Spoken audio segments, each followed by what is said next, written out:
Pertama, Ibnu Umar, nama lengkapnya adalah Abdullah Ibn Umar, putra khalifah kedua Rasulullah sallallahu alaihi wasallam. Seorang dari sigar as-sahabah, sahabat junior, karena beliau terlahir 10 tahun sebelum hijrah dan wafat pada tahun 78 Hijriah. Walaupun demikian, walaupun masih muda, beliau termasuk dari sahabat yang banyak meriwayatkan hadis. Tercatat dengan diulang periwayatannya sekitar 2630 hadis. Jadi kalau diurutkan, beliau ini ranking kedua setelah Abu Hurairah radhiyallahu taala anhu. Seorang yang terkenal ahli ibadah wa aktsaru iktidaan bi Rasulillah sallallahu alaihi wasallam. Orang yang paling banyak mengikuti asar-asar sunnah-sunnah Rasulullah sallallahu alaihi wasallam.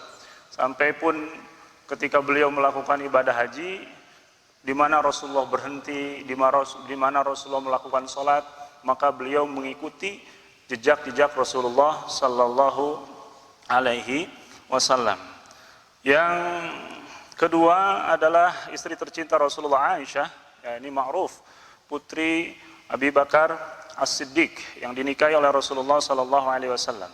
Lahir sebagaimana disebutkan oleh Al-Imam Ibnu Hajar dalam Al-Isabah, 5, yani wulidat ba'da al-bi'tsah bi 4 atau 5. Lahir 4 atau 5 tahun setelah diutusnya Rasulullah sallallahu alaihi wasallam. Artinya ketika beliau dinikahi oleh Rasulullah pada usia 6 tahun, setahun atau 2 tahun sebelum hijrah, kemudian didatangi oleh Rasulullah pada tahun kedua hijriah ketika usia beliau pada 9 tahun. Terkenal dengan kecerdasannya. Mungkin ini salah satu alasan Rasulullah sallallahu alaihi wasallam menikahi Aisyah. Di antara istri-istrinya hanya Aisyah saja yang masih gadis. Sampai dikatakan oleh Al-Imam Hakim dalam kitabnya Al-Mustadrak, anna rub'a ahkami asy-syari'ah nuqilat min as-sayyidah Aisyah. 1/4 hukum-hukum syariah itu diriwayatkan dari Aisyah. Kemudian Abu Musa Al-Asy'ari, sahabat senior pun mengatakan, ma ashkala alaina hadithun qattun fasa'alna Aisyah illa wajadna 'indaha minhu ilman.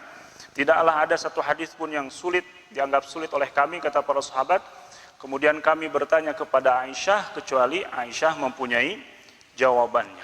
Ini adalah di antara kelebihan istri tercinta Rasulullah sallallahu alaihi wasallam. Kemudian kita lihat dua hadis ini memperkuat hadis yang sebelumnya.